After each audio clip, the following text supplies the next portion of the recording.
All right, guys, last example for 4.3, which is now dividing rational expressions instead of multiplying. There's really only one extra step for division. You guys should have been taught in the past that when you divide by a fraction, you do what they call KCF, which means keep, change, flip.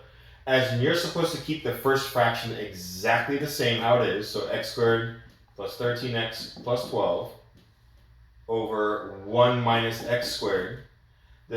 You're supposed to change division into multiplication, and then F stands for flip, as in flip this fraction so that x squared plus 3x minus 4 is now on top, and this thing up top is now on the bottom.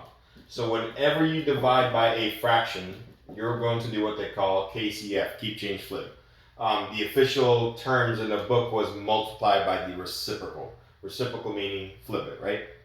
So that is the first and only step that is different between multiplication and division. So again, if you see division, keep the first fraction the same, change division to multiplication, and flip that second and only the second fraction. Now we can go ahead and treat this as a normal multiplication problem. So here we go.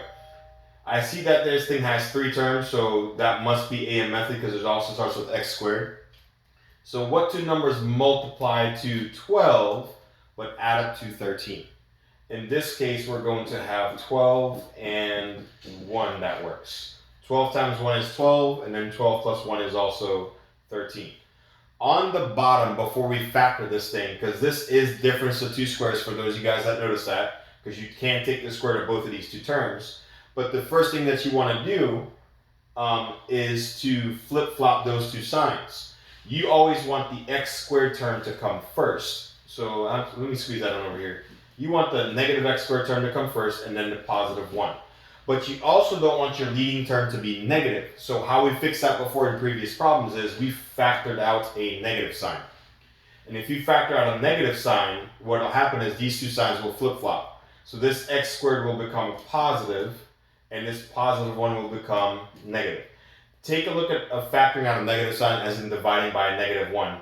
Negative x squared divided by a negative 1 is positive x squared, right? And then positive 1 divided by negative 1 is a negative 1. Now this thing over here is difference of two squares. So I can take the square root of both, and if you factor it correctly, that should factor into x plus 1 and x minus 1. Still keep the negative on the outside. Now for the second fraction, it looks like both of these are AM method because they're trinomials and they start with x squared. So let's see what we get there. What multiplies a negative 4 that also adds up to a positive 3? Well, let's see. You have, let's see, x and x first. And let's try out a positive 4 and a negative 1. Let's see if that works. 4 times negative 1 is negative 4. 4 minus 1 is indeed positive 3, so those two numbers work. Now for the bottom, we're trying to figure out what two numbers multiply out to 4 but add up to 5. I think in this case a 1 and a 4 will work just fine. 1 times 4 is 4, and 1 plus 4 is 5. So before you start canceling out stuff that have in common, list your domain, as in what the bottom cannot equal. That's what domain is. To get the domain, simply set all of these things on the bottom equal to 0. Alright? So we're going to go ahead and set x plus 1 equal to 0, x minus 1 equal to 0. I don't need to set x plus 1 equal to 0 again because we already did that here. You only have to do it once. And then also x plus 4 equal to 0. And if you solve all three of these, you should get x equals a negative 1, x equals a positive 1, and here x equals a negative 4. So your domain is numbers that you're not allowed to have on the bottom. Why? Because again, if you plug them in on the bottom, for example, if you plug in this negative 1 right here, negative 1 plus 1 is 0, you cannot divide by 0. So your domain is numbers that you're not allowed to have. So I'm going to write your domain is x cannot equal a negative 1, equal sign with a line through it. X cannot equal a positive 1. X also cannot equal a negative 4. Now that you have your domain, now you can go ahead and simplify this thing by canceling out what they have in common. So let's see what they have in common. It looks like I can cancel out an x minus 1 on top and bottom. I know you guys might be looking at these two x plus 1s. You can't cancel those out because they're on the same side. One has to be on top, one has to be on the bottom. It looks like these two are top and bottom, so I can cancel those out. I see x plus 4 is top and bottom that I can cancel out. And I believe that is it. So up top you have an x plus 12 left. You no longer need the parentheses. On the bottom, all you have left is this negative sign and the x minus 1. So the negative sign and the x, I'm sorry, I think I said minus 1, x plus 1. On a test, they would probably put this negative sign in the middle rather than the bottom. They always like to place it in the dead center. That doesn't mean they're both negative, it's one or the other. It's just like where they like to place things. So that is your final answer for part A. Alright, so again, the only extra step for division is you've got to keep, change, flip. So let's try to do the same thing with part B. So before I start factoring or anything else like that, I'm going to do keep, change, flip. So keep the first fraction the same. Change division to multiplication.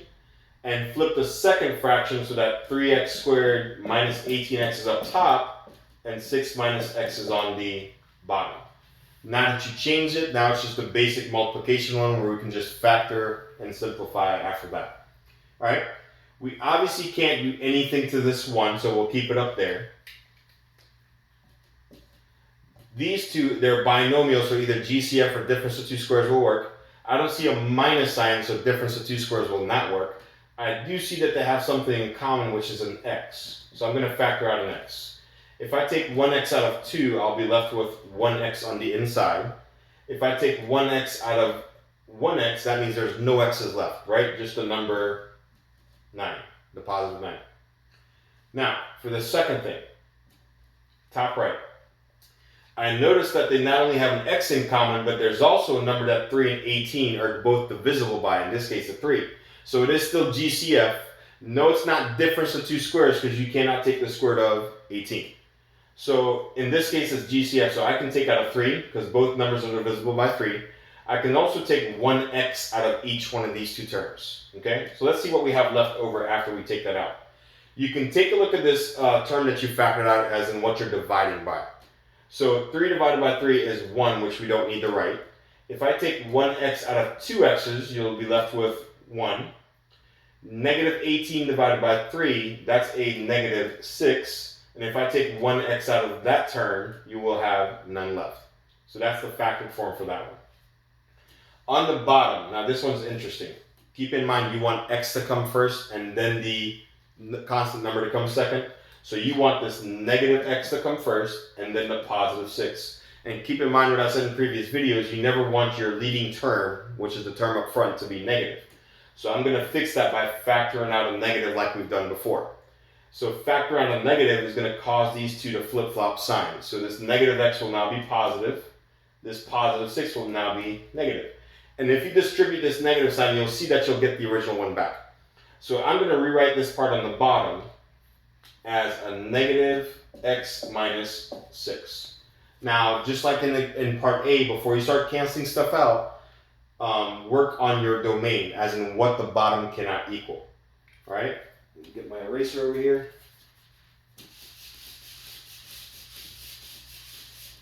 So let's see. You have, it looks like 3 things on the bottom. You have x, set that equal to 0. You have x plus 9, set that equal to 0. And also an x minus 6, set that equal to 0 as well. So here, this is already solved for you, which is nice. If you solve this one by subtracting 9, you get x equals negative 9. If you solve that one by adding 6, you'll get x equals a positive 6. So your domain, D for domain, is x cannot equal a 0, x cannot equal a negative 9, x also can't equal a positive 6. Like I said in previous videos, they can't equal these numbers because, for example, if you plug in a negative 9 down here, you'll have 0 on the bottom because negative 9 plus 9 is 0, and you cannot divide by 0.